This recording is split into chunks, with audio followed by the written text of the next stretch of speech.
So what's up sa inyo mga ka-icon, no? So ito nga pala yung almost 4 years na natin na motor na icon, no? So nakakalungkot lang kasi maraming mga kapwa natin users na pina-parts out na lang yung kanilang motor. Marami tayong nakikita sa social media na binabalik na lang sa kasa. Yung iba nga binebenta ng mas mura, no? So sadly to say na kumbaga bumababa yung confidence natin, no, pagdating sa mga ganong mga post sa social media, no? Kasi nga syempre bilang user ng Kiwi Icon 110cc guys ay syempre kumbaga pinapakita natin to sa inyo, lalong-lalo na sa mga kapwa ko users, para tumaas yung tingin nyo sa mga motor na gamit niyo na hindi basta-basta si Kiwi Icon 110cc, no? Kasi isa sa pinakamaganda kasi dito sa motor natin na to guys ay napakatipid niya sa gas. So maraming beses ko nang sinubukan to guys na sobrang tipid talaga sa gas ng motor na ito guys.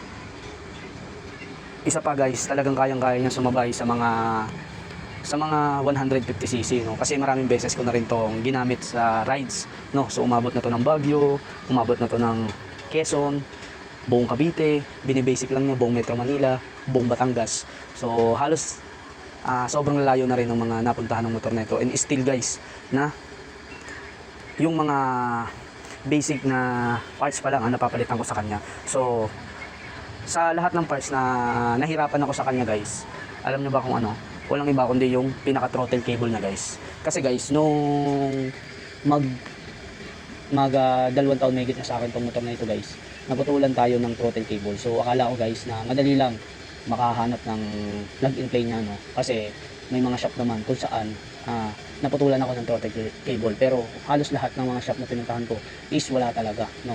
So yun yung tinandaan ko, kaya nung naputulan ako guys ay nag-order talaga ako ng 2 piraso para may extra ako once na naputulan ulit ako. And yun yung meron dapat kayo guys ng mga extra, no? Kagaya ng mga paggilid ninyo guys, kung mga 1 year mahigit na sa inyo yung motor guys, or 2 years na guys, so magpalit na kayo ng panggilid niya guys, no? So ito guys, hindi na stock yung caliper ko, so naka Honda Beat FI na ako. And ang maganda kasi dito sa motor na ito, halos lahat ng mga branded na genuine na parts swak sa kanya talaga. Yes, kasi pinalitan ko na rin yung mga parts and accessories ko na genuine na siya, no? Pang Honda at saka pang Yamaha yung ikinabit ko sa motor ko. So yung carburetor guys, so stock pa rin naman yung carburetor ko, pero meron tayo dyan sa yellow basket. So yung regulator, kung medyo namamatayan na kayo ng motor, ibig sabihin guys, mahina na yung ng kuryente. So mas maganda kung magpalit kayo ng regulator, kasi para hindi mag-lose yung power ng motor ninyo, no? So aandar pa rin naman yung motor ninyo dahil meron kayong kickstart, pero asahan nyo wala yung signal light, pwedeng mawalan kayo ng headlight, mawalan kayo ng busina.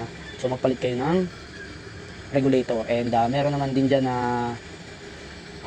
sa mga shop, makakabili rin kayo. And meron din naman sa yellow basket ko. So halos lahat ng mga parts and accessories na nilagay ko sa motor na to, nasa yellow basket ko. And yung mga link, nasa yellow basket ko. Kung naghahanap kayo ng belt, ng panggilid, so kung naghahanap kayo ng caliper, regulator, throttle cable, speedometer, MDL bracket, almost magti 3 years na MDL bracket natin guys. Wala akong in-adjust dyan, plug and play talaga. So yung top box bracket, so yun, meron akong available na link dyan, nasa yellow basket. And marami pa guys, meron akong piston, black piston. Sa mga naghahanap ng black piston, may available ako nyan. So may carburetor din ako available. So meron akong battery. Yan, kung mapapansin niyo sa video guys na napakalapad ng 2 gulong ko, so pwede kayo magpalapad ng gulong. Yung gulong ko sa harap is 100 by 80 by 40. Yung likod ko is 110 by 80 by 14. So napakalapad talaga guys. Pero hindi po yan sayad sa, kung makikita ninyo, walang sayad po yan. So yan, so kung makikita ninyo na napakalapad yan guys, kasi ang karga niyan araw-araw is 130 kilos. So napakabigat talaga, and ginagamit din natin yan sa pan-deliver guys. Kaya yun, worth it talaga yung malapad na gulong guys. At saka hindi siya mukhang maliit tingnan simula nung pinalapadan ko yung gulong. So may mga gold balls din ako available niyan. So ano pa ba yung mga inaano ninyo. So sa pag-maintenance naman ng motor guys, so hindi ko na pinapaabot ng 1,500 yung tinakbo ng motor ko. So yun, nag-change oil na agad ako. So pag nag-change oil ako, sa sunod na change oil ko, sabay ko na yung gear oil. So makikita niyo naman guys yung ayan, no, yung tinakbo na ng motor natin. So napakataas na, no.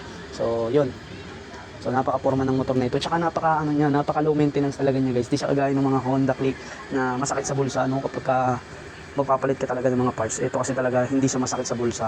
So mag-4 na taon na kami magkasama nito guys, and na nakakatuwa lang kasi napakagandang klase ng pagkakagawa ng Euro Kiwi Icon 110cc. So sa lahat ng mga naka Kiwi Icon 110cc dyan guys, nasa pag-aalaga lang yan. And yun, mag-research lang kayo kasi marami ang mga plug and play na mga genuine parts na mga branded. So yun, hanapin nyo lang guys. And kapag may problema yung motor ninyo, magtanong lang kayo sa mas matagal ng owner ng Kiwi Icon 110cc para masagot kayo ng maayos, no? Para mabigyan kayo ng idea kung ano nga ba yung dapat napapalitan ninyo, kung ano nga ba yung pinakasira ng motor ninyo, at ano nga ba parts ang ipapalit ninyo doon sa problema ng motor ninyo. So yun mga kaiko, no? So abangan nyo yung sunod na video ko, and ingat kayo, and ingat palagi, and RS sa lahat ng mga nakamotor. So yun lang, and see you in my next vlog.